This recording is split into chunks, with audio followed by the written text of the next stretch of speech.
Apocalipsis 21, versos del 1 al 7. Dice así la palabra de Dios en Apocalipsis 21, versos 1 al 7.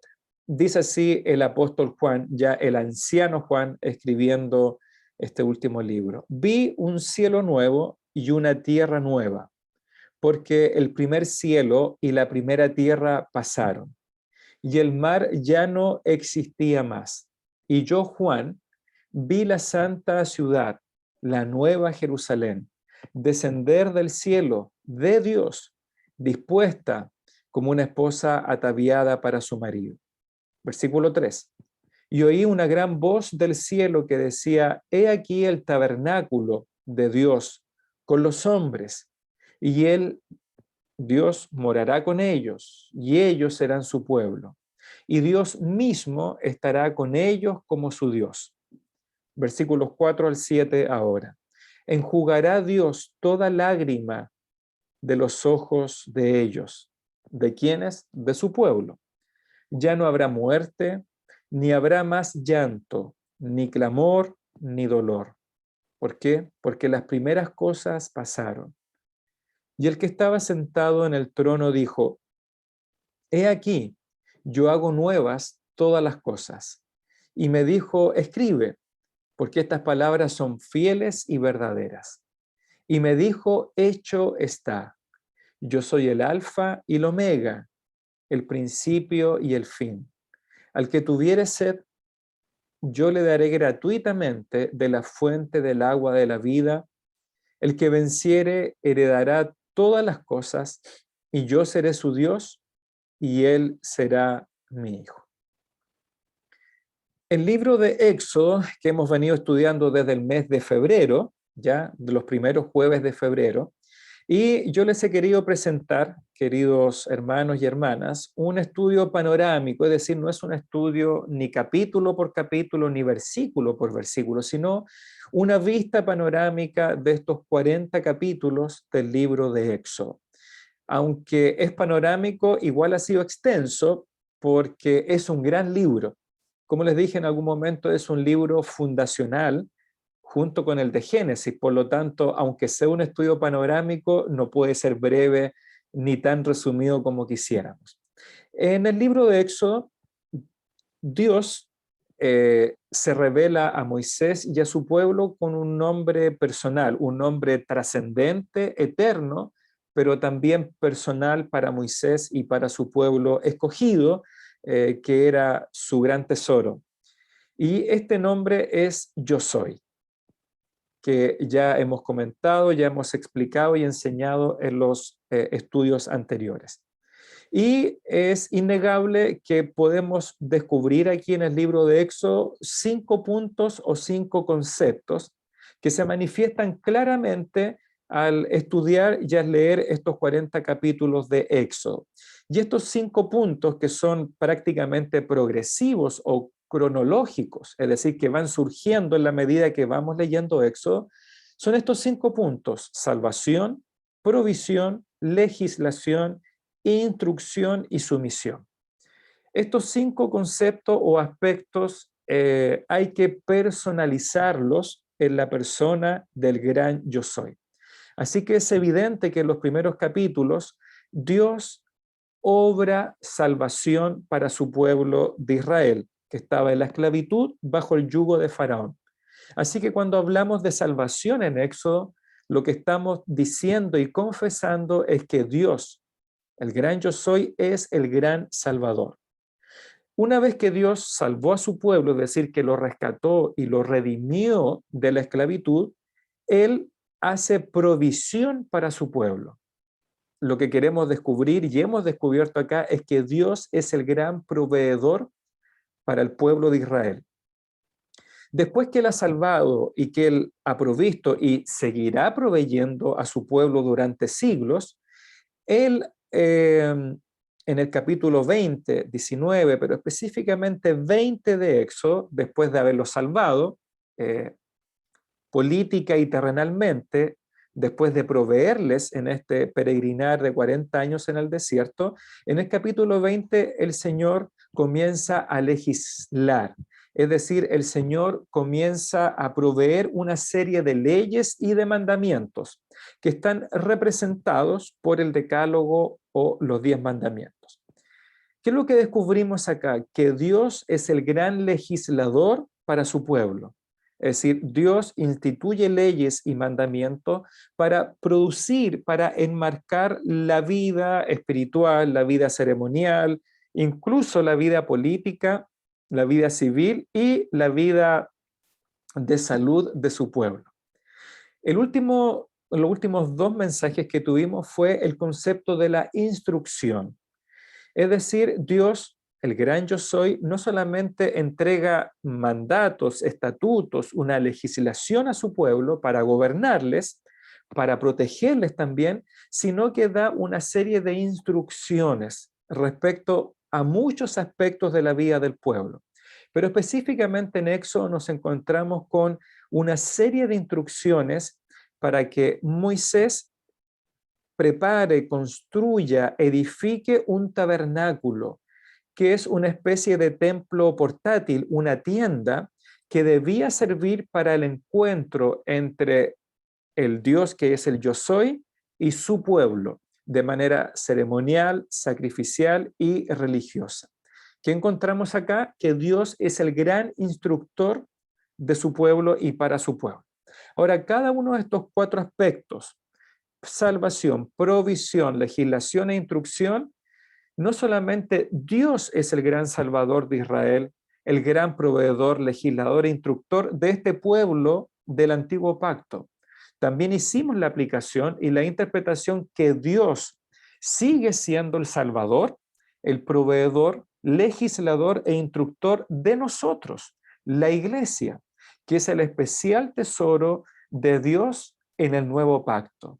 Es decir, los creyentes redimidos y salvados por la sangre de Cristo somos aquel pueblo nuevo, bajo el nuevo pacto que hemos sido salvados, que Dios sigue proveyendo para nosotros, que Dios ha entregado también una nueva ley, una ley más alta y más profunda, porque no solamente afecta el exterior o las acciones de su pueblo, sino también el corazón mismo de este pueblo que es la iglesia. Ahora, el último punto es, como usted puede ver en la pantalla al frente, sumisión. Y es evidente, yo hoy día volví a leer, como lo hice hace varias semanas atrás, estos últimos capítulos o la segunda parte de Éxodo, y es evidente que hay un patrón en la escritura, en el modo como escribe Moisés, en cómo repite este concepto, y es para mostrarnos que ahora ya no está el foco puesto en Dios, sino que el foco está puesto en el pueblo. ¿Y cuál es obviamente la aplicación? Es que Dios nos muestra acá un pueblo obediente, o que Él requiere un pueblo obediente. Así que los primeros 4 puntos, el foco, la atención está puesta en el gran yo soy, el que salva, el que provee, el que legisla e instruye. Bueno, ¿y qué queda para el pueblo de Dios? Lo que Dios espera es un pueblo obediente. Eso es lo que quiero remarcar y quiero concluir en este estudio panorámico de Éxodo, que después de haber visto durante varios mensajes y según Éxodo a este gran yo soy, con algunos atributos solamente, hay muchos más, pero son los que he querido destacar, ahora Dios pone su atención en su pueblo. Obviamente en Éxodo vemos al pueblo de Israel, pero la aplicación o una implicación es que nosotros, siendo el nuevo pueblo de Dios redimido, ¿qué es lo que requiere de usted y de mí? Un pueblo obediente. Así que aquí, después de los 4 primeros puntos, surge 2 preguntas que quiero hacerles a ustedes, no para que las responda, sino para que medite. Ante la salvación, ante la provisión, la legislación y la instrucción del Señor que impacta, ¿verdad? Todo lo que Dios hace por su pueblo. La pregunta es, ¿qué espera el yo soy? Es decir, ¿qué espera el Señor del pueblo que redimió? ¿Qué es lo que espera Dios de este pueblo que redimió de Egipto? Y recuerde que redimir es sinónimo de rescatar. Así que podríamos utilizar también este verbo en esta pregunta. ¿Qué espera el Señor del pueblo que rescató? Así que inmediatamente yo te quiero preguntar a ti, si tú te has arrepentido de tus pecados, si tú has clamado al Señor por perdón y por salvación, creyendo únicamente en el Señor Jesucristo, creyendo en su muerte y resurrección, si tú has hecho esto por fe, entonces eres parte del pueblo del Nuevo Testamento llamado la iglesia. Bueno, ¿qué es lo que espera el Señor de ti que te ha rescatado? Segunda pregunta abajo. ¿Cuál debe ser la respuesta del pueblo de Dios? Es decir, ante el Dios que salva, que provee, que legisla, que instruye, surge la pregunta para concluir, ¿qué es lo que espera Dios de ti? ¿Cuál es la respuesta que Dios espera? No sé, aquí estoy viendo a la hermana Electra, el hermano Raúl, Oriel, Carmen Gloria, Cristóbal, Vidalia, Elizabeth, Ricardo, Claudio, Patricia, Cristian, Scarlett y varios otros más, ya que no alcanzo a verlos todos. ¿Cuál debe ser tu respuesta a esta enseñanza o a esta revelación especial que nos entrega Moisés en este libro de Éxodo? ¿Cuál debe ser la respuesta?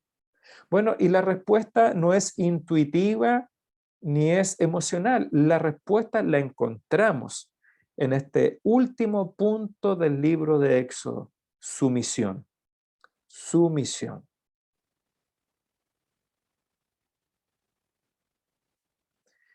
Y aquí yo lo puse con letras muy grandes para que le saque foto con sus ojos. ¿Ya? ¿Qué es lo que espera?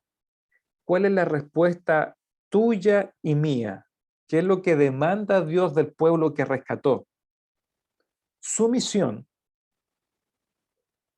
una obediencia amorosa. Y entre paréntesis, ¿qué significa la obediencia amorosa? Fe. La fe responde con obediencia amorosa a Dios. No es que la obediencia es la que nos salva, sino que en el creyente la respuesta obediente amorosa es un acto de fe. Es el fruto y la consecuencia de la fe. Como lo dice Santiago en esta carta que él escribió al final del Nuevo Testamento, la fe sin obras, o podríamos decir, parafrasear, la fe sin obediencia es una fe inexistente, una fe que no existe. Es decir, todo aquel que se dice o se confiesa creyente, pero no se somete a lo que Dios pide, que no obedece amorosamente a lo que Dios pide, lo que está diciendo con su falta de obediencia es que probablemente no es un integrante del verdadero pueblo de Dios. Así que retrocedo a las dos preguntas. ¿Qué es lo que espera el yo soy de ti, que Dios te ha redimido? ¿Cuál debe ser tu respuesta ante lo que Dios demanda, pide? Debe ser sumisión, es decir, una obediencia amorosa. Dios demanda adoración del pueblo que redimió. El Señor, en otras palabras, demanda adoración del pueblo que redimió. Así que dejo la visual ahí un poquito para que ya puedan verme ahí a pantalla completa. ¿Qué manera de terminar el líder, el siervo Moisés, para concluir este segundo libro del Antiguo Testamento? Es decir, el gran yo soy, el Dios que es todo y en todo para su pueblo, ahora pone su foco en nuestra responsabilidad. ¿Y qué es lo que Dios espera del pueblo que rescató y que redimió? Es sumisión, es obediencia. Y esto, hermanos y hermanas, es un punto crítico en nuestra vida como creyentes.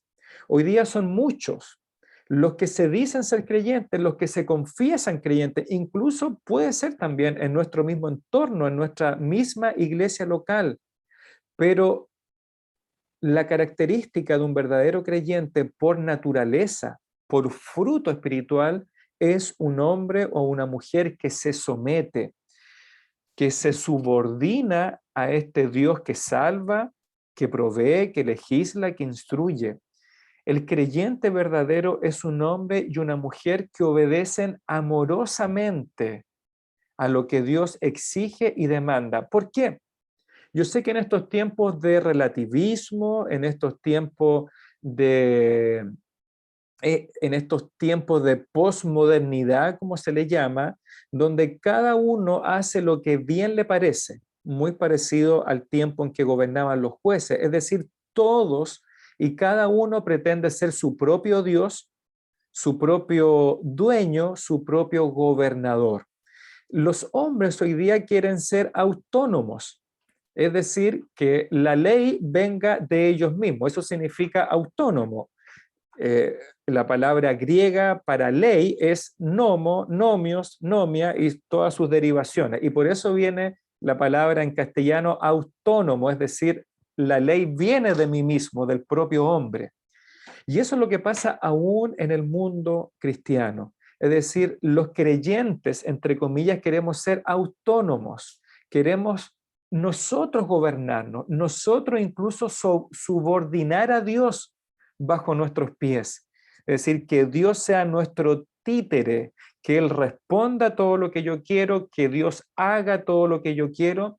Y esto se expresa en este nuevo evangelismo carismático donde los creyentes declaran y amarran a Dios con sus palabras para que Dios sea finalmente quien se someta a nuestros caprichos o a nuestros propios deseos. Finalmente, lo que nos enseña el libro de Éxodo es que hay un solo Dios soberano. Y ese Dios, el yo soy, el Dios que se revela de manera trascendental, eterna, pero también personal en el nombre de yo soy, o Jehová, o Yahvé, o Yahweh, como se le quiera ahí escribir, Él es el Dios que gobierna. ¿Sabe por qué? Porque Él nos redimió. Y ya que Él nos compró con la sangre de su Hijo, Él tiene derecho absoluto sobre nosotros, sobre nuestras vidas, sobre nuestros cuerpos, nuestra mente y toda nuestra vida. No voy a leer los textos, pero usted los conoce en el Nuevo Testamento. El apóstol Pablo dice en reiteradas oportunidades que nosotros le pertenecemos. Y ya que le pertenecemos, ya que somos su propiedad, ya que somos su especial tesoro, ¿qué es lo que Dios espera de su pueblo? La iglesia, los creyentes, aunque no le guste la palabra, pero lo que Él espera es sumisión. Y en la medida que maduramos en el caminar cristiano, la sumisión debería ser una palabra hermosa de escuchar y un concepto hermoso de asimilar. Y por eso es que yo puse en la visual una obediencia con adjetivo, una obediencia amorosa y gozosa. Es decir, cuando comenzamos en el cristianismo, probablemente la obediencia era gravosa, es decir, cuando recién conocimos a Cristo, entendíamos la obediencia como algo que debíamos hacer. Eh, no tengo a mis alumnos acá de la facultad, que estamos estudiando ética, pero quizá algunos conocen el concepto, eso sería una obediencia kantiana o una ética kantiana, es decir, una obediencia por el deber ser. Es decir, una obediencia que excluye emociones, que incluye los sentimientos y que hay que obedecer porque hay que hacerlo, porque ese es el deber. Pero gracias a Dios que la ética divina no es humana, no es kantiana, no es perfeccionista, sino que es una obediencia que Él espera de nosotros con gozo y por amor. Y en la medida que vamos madurando en el Evangelio, es decir, que vamos cada día siendo más santos, que vamos consagrando nuestra vida, como dice Pablo en Romanos 12, que vamos que ofrecemos nuestros cuerpos incluso, todo nuestro ser, como un sacrificio vivo, santo y agradable. Y en ese caminar vamos aprendiendo que la obediencia que Dios requiere es más que un deber, es algo que Él anhela y es algo que nosotros deberíamos entregarle a Dios por amor y con gozo. Por eso lo que Dios espera de su pueblo es una obediencia amorosa y gozosa. Y eso obviamente va a ser difícil entenderlo y asimilarlo cuando somos guaguitas espirituales. Pero si llevamos 5, 10, 15, 20, 30 años, ya no deberíamos estar en la obediencia del deber por el deber, sino que Dios espera, como dijo el Señor Jesucristo en Mateo capítulo 22, ¿cómo se resume la ley? Amarás al Señor con todo tu ser. Hay 4 aspectos diferentes, ¿verdad? Con tu mente, tus fuerzas, tu corazón, tu alma. Dios quiere que le amemos, es decir, que no solamente sea nuestra voluntad, nuestra razón, acciones, sino también nuestras emociones entregadas en obediencia a Dios y que por supuesto amemos a nuestro prójimo incluso como a nosotros mismos. ¿Se da cuenta? El pueblo de Israel fue sumiso en algunos momentos, fue obediente, pero según la evidencia del relato, para la gran mayoría fue una obediencia gravosa y muchas veces fue una obediencia por conveniencia. Se me viene a la mente ahí cuando pensaba en esto Jacob, cuando él ofreció diezmar, se recuerda que él ofreció diezmar de todas sus cosas a Dios siempre y cuando Dios le cumpliera algo que él quería. ¿Se recuerda? Esa no es la obediencia genuina que Dios espera de nosotros. No es la obediencia de Jacob que quiere intercambiar prosperidad por el diezmo. No, Dios no requiere nuestros bienes materiales. Ya Él es el dueño de todo. Vamos a descubrir como conclusión que lo único que Dios requiere y anhela de nosotros, no porque necesita nuestra obediencia, sino que por amor a nosotros, sabiendo que esto nos va a bendecir, Él anhela la obediencia y la sumisión amorosa y gozosa de su pueblo. Hace muchos años atrás, yo no sé, deben ser muy poquitos hermanos de los que están acá, que estaban en esos años, y a lo mejor ni lo recuerdan, pero traje una serie de estudios, también una serie muy larga, que era El camino de la obediencia. El camino de la obediencia. Y si alguien recuerda la visual ahí en la pared, el proyector era un camino en blanco y negro que nos ilustraba el camino de la obediencia. Y Dios, porque es soberano y porque le plació en su sabiduría, Él dijo en su mente, yo quiero bendecir a mi pueblo, yo quiero bendecir a los míos, a los que yo rescate, yo los quiero bendecir profundamente y grandemente, pero hay un camino por el cual se producirá esto. Y ese camino es la obediencia. Y quiero que me entienda bien, todo lo que tenemos es por gracia, por misericordia de Dios. No hay mérito alguno en nosotros. Por medio de la fe, por gracia, por medio de la fe, somos lo que somos en Cristo. Pero una vez en Cristo, a Dios le plació que el camino de la bendición fuese el camino de la obediencia. Espero que no tenga dudas, porque significa que no ha leído nada de la Escritura si tiene dudas de ese camino de la obediencia como el camino de Dios para bendecirle. Pero bueno, vayamos a la evidencia, a lo que nos dice el mismo libro de Éxodo. Vayamos por favor ahí a Éxodo, yo voy a compartir igualmente la escritura ahí en su pantalla.